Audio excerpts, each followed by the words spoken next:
मित्रांनो, आपली गाडी आलेली आहे आणि आपण आता मुंबईवरून संभाजीनगरला निघालो आहोत। खंडोबा गाडी आलेली आहे आपली।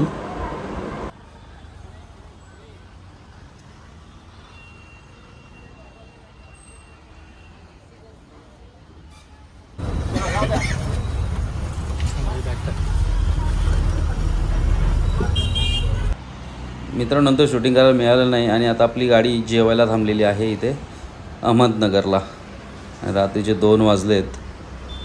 बघूया आपल्याला जेवायला काय मिळतं आहे। मित्रांनो, कोकणकर सुवास चॅनलमध्ये तुमचं स्वागत आहे आणि आपण चाललो आहे संभाजीनगर औरंगाबाद आणि तिथे जेवढे स्पॉट तुम्हाला दाखवतील तेवढे मी दाखवण्याचा प्रयत्न करेन। आणि माझ्याबरोबर आपले 2 मित्र आहेत, आशिष आणि बने। आणि ह्याचा पुढचा व्हिडिओ तुम्ही सगळं कंप्लीट बघा शेवटपर्यंत, जेणेकरून तुम्हाला नवीन नवीन स्पॉट बघायला मिळतील। आणि चॅनलवरती जर नवीन असाल तर सबस्क्राईब करा, लाईक करायला विसरू नका। ही आपली गाडी आहे, पुढचा प्रवास मी तुम्हाला दाखवत जाईन। आपण ऑर्डर केले आणि ऑर्डरमध्ये आपण अंडा ग्रेव्ही सांगितले आणि रोटी आणि त्याच्याबरोबरच दाल खिचडी सांगितलेली आपण।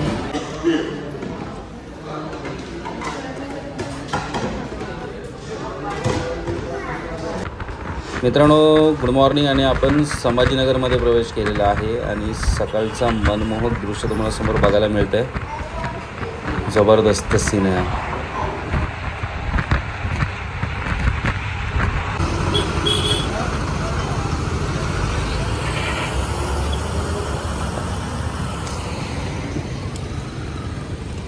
गुड मॉर्निंग मित्रांनो। आणि आम्ही रात्री कांजूरमार्गवरून 8:30ला बसलेलो आणि आत्ता वळून MIDCला 7:30 वाजता उतरलो आहे। इथून आता एक हॉटेल बघतो आहे आणि त्याच्यानंतर पुढचा प्रवास सुरू करू। चला पहिला हॉटेल शोधूया आपण। हॉटेलवर फ्रेश वगैरे होऊन आम्ही आता नाश्ता करण्यासाठी बाहेर पडलो आहे आणि सकाळची थंड हवा सुटली, वातावरण जबरदस्त आहे।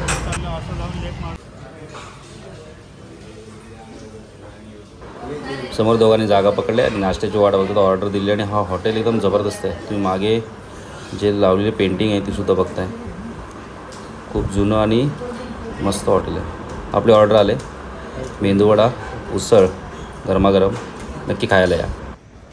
नाश्ता आवडल्यास आपल्याला तसं लिहिलं होतं की जाताना घंटा वाजवा आणि आम्हाला आवडलं त्यामुळे आम्ही घंटा वाजवतो।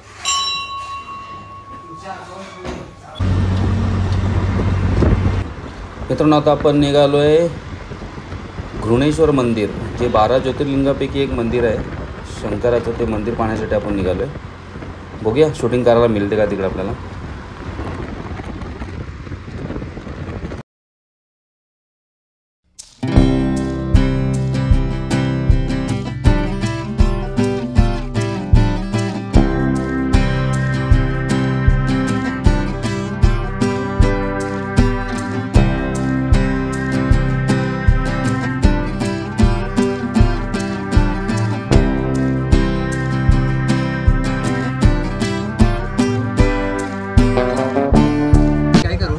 घृणेश्वर मंदिराच्या गेटवरती आपण पोचलो आहे आणि इथे शूटिंगला अलाउड नाही आहे। पहिल्यांदाच सांगतात मोबाईल काउंटरला ठेवा, म्हणजे याचा अर्थ मोबाईल घेऊन जाऊ शकत नाही आपण।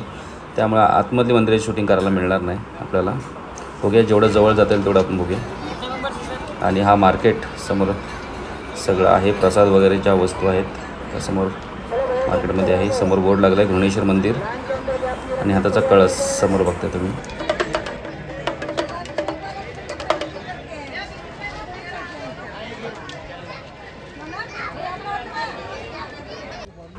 घृणेश्वर मंदिराची तर शूटिंग करायला काही मिळाली नाही आणि तिथून आता आपण वेरूळची लेणीसाठी आलो आणि हे तिकीट काउंटरला लाईन लावलं आहे आणि तिकीट एका पर पर्सन 85 रुपीज आहे। आमचे 2 पार्टनर उभे आहेत लाईनमध्ये समोर।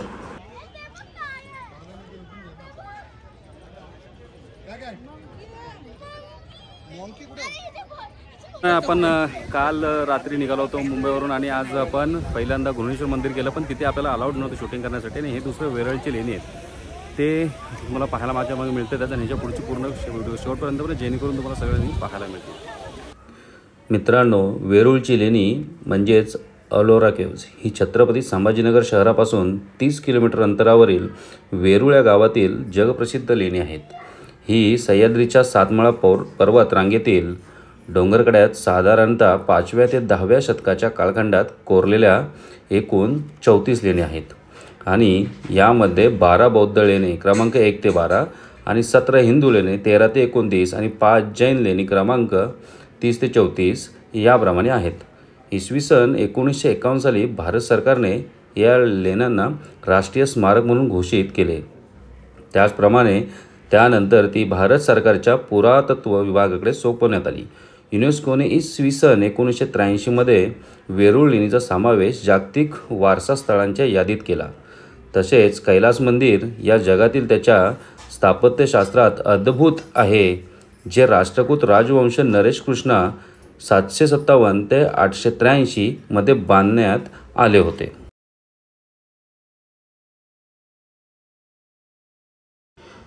संपूर्ण पर्वत बाहेरून मूर्तीसारखे कोरलेले आहे. ते द्रविडी शैलीचे मंदिर म्हणून आकारले गेले आहे. एकूणच 276 फूट लांब आणि 154 फूट रुंद हे मंदिर केवळ एक खडक कापून बांधले आहे. ते वरपासून खालपर्यंत तयार केले गेले आणि ते बांधण्यासाठी खडकातून सुमारे 40,000 टन दगड काढला गेला. पहिला भाग त्याच्या बांधकामासाठी वेगवेगळा करण्यात आला आणि नंतर पर्वत भाग आतून कापला गेला आणि 90 फूट उंच मंदिर बांधण्यात आले. मंदिर बाहेरील बाजूने मूर्तींनी भरलेले आहे. या मंदिराची महल 3 बाजूंवर होती, जी मंदिराच्या वरच्या भागाला जोडलेली होती.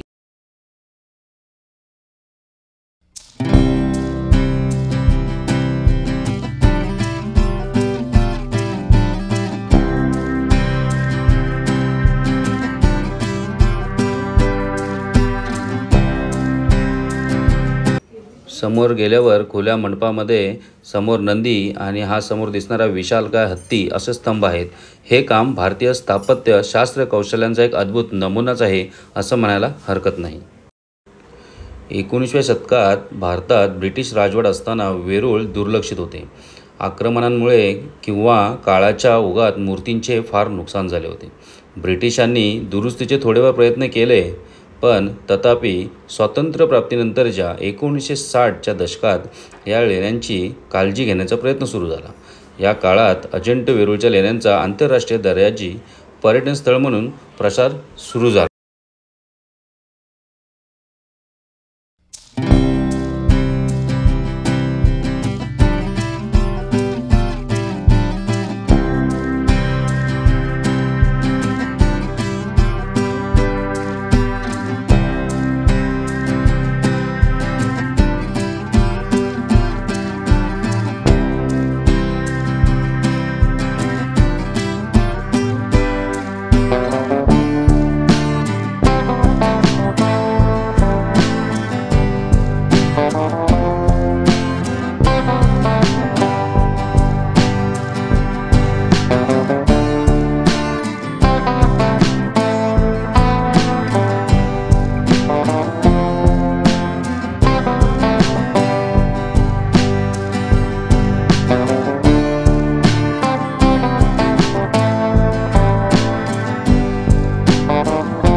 10व्या क्रमांकाची विश्वकर्मा लेणी ही दुमजली स्वरूपात आहेत आणि त्यात खिडकी आहेत. या ठिकाणी चैत्यविहार आणि स्तूप असून स्तूपात बैठी बुद्धमूर्तीसुद्धा आपल्याला पाहायला मिळते. मित्रांनो, 11ची गुंफा म्हणजे 3 मजली मठ आहे आणि 21ची गुंफा म्हणजे रामेश्वर गुंफा या नावाने प्रसिद्ध आहेत. घारापुरी येथील एलिफंटा लेण्यातील शिल्पकलेशी साधर्म्य असलेली क्रमांक 29ची लेणी शिवशिल्पाने व्यापलेली आहे. क्रमांक 32ची गुंफा जैन धर्मियांचे प्रभाव असलेली आहे. या लेण्यांच्या छतावर सुंदर कमलाकृती कोरलेली आहेत. सिंहारूढ यशीचे शिल्पही या गुंफेत आहेत. अशी ही गुंफा ही दुमजली स्वरूपात आपल्याला पाहायला मिळते. तुम्हीसुद्धा या जागेला नक्की भेट द्या, जेणेकरून तुम्हाला अशा नवीन गुंफा पाहायला मिळतील आणि खूप काही इथे पाहण्यासारखं आहे आणि सुंदर कोरीवकाम त्या काळात कसं केलं गेलं असेल हे सुद्धा तुम्हाला इथे पाहायला मिळेल.